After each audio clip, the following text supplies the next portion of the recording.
What is up, guys? It is Kansas City Keith, and we're here to learn about our drone.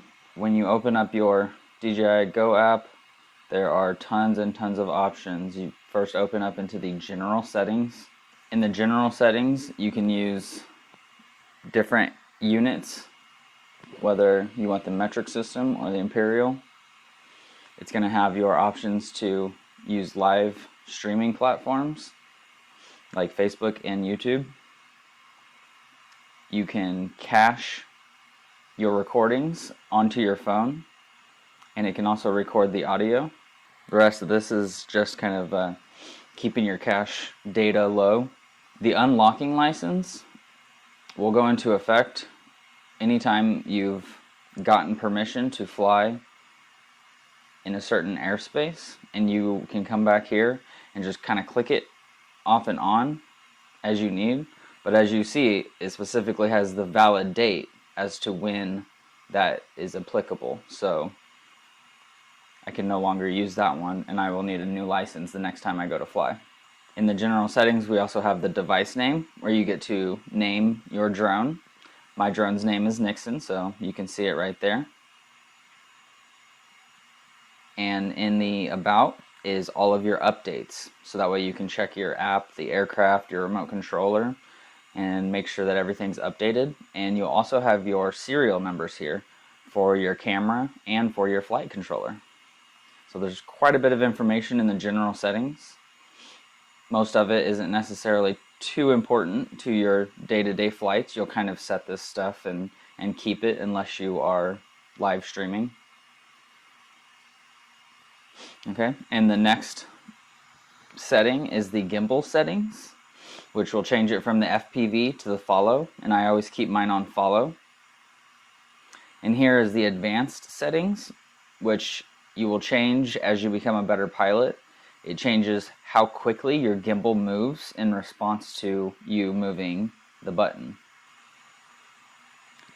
You also have the gimbal forward and down, which I actually have set to my R1 button because it's very convenient.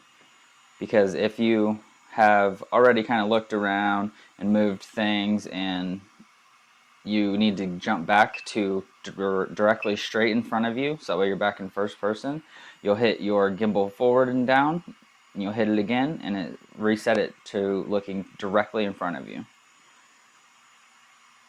And then of course you can adjust your gimbal.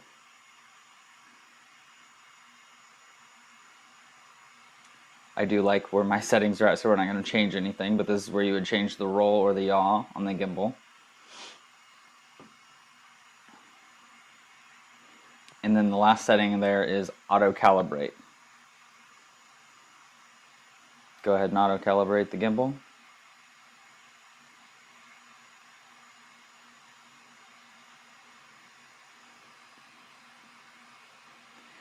When you see your gimbal move like that, it's natural. Don't freak out, because that's how it calibrates it.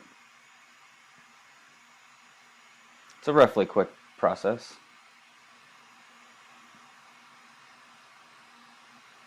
Calibration successful, and it resets it right back to the middle. And so if I were to push my R1 button twice, it takes it back to exactly where it was just calibrated to. Okay, so that takes us through the general and the gimbal settings. And next we're going to have aircraft battery, which is incredibly important, and I suggest everyone does research about your battery, because if you don't have a battery, you don't have a drone. The smart return to home helps if you are a new pilot, because it's really easy to get kind of locked into what you're doing and not really pay attention to, oh my goodness, I'm almost out of battery. And that's never good. I'm sure everyone's seen bad videos of that exact thing happening. So for your low battery warning, you can go from 15 all the way up to 50%, which is a little ridiculous. I keep mine at 20. The flight time is how long you've currently been flying. So despite the fact that the drone is currently on, it is not flying, so there's 0 flight time, and it'll continue to be 0 flight time. The show voltage on main screen comes back here and it shows how much voltage your battery is at. And I highly recommend putting that on as well, because while you're flying, you can notice if your battery is fluctuating up or down too dramatically, because that means you're having battery issues and you should land immediately. So showing voltage on main screen is a great tip, whether you're a beginner or a professional. And of course, going into details, since we're in the battery, shows the details of your battery, showing the serial number and when it was produced. It shows how many times it was charged, and it also shows its status. So I've charged 115 times, which kind of doesn't feel like that much. It went pretty quick. And the status is alright. So we're going to go to the next setting, which is going to be the image transmission setting. Now, this is pretty advanced, so we'll go over this quickly and possibly cover it on a future video. But for the channel, I specifically do dual, so that way I don't have to kind of think about which one it is. It will automatically kind of hop between them. We got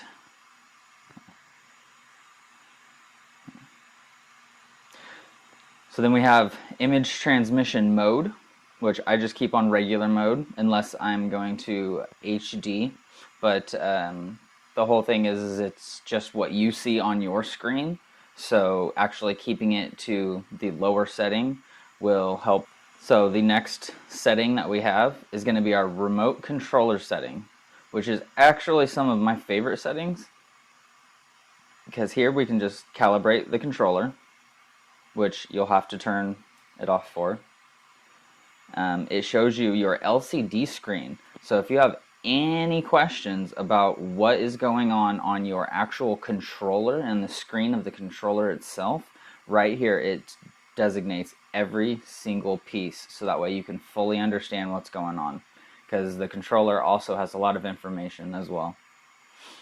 Stick mode will be for advanced flyers. Please do not change your stick mode until you are an avid pilot.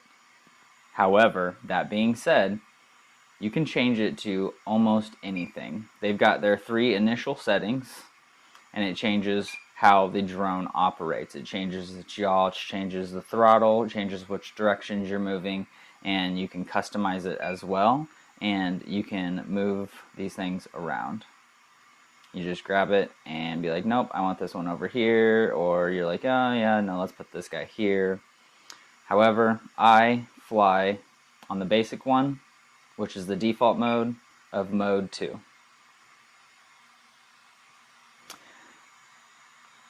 Probably my favorite part of the remote controller settings is the C1 and C2 buttons.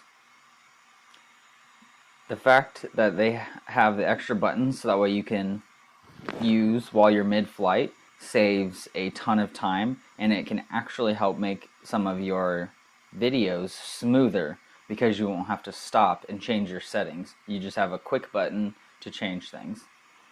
And you can go through here and see kind of what works best for you and what you would like to see.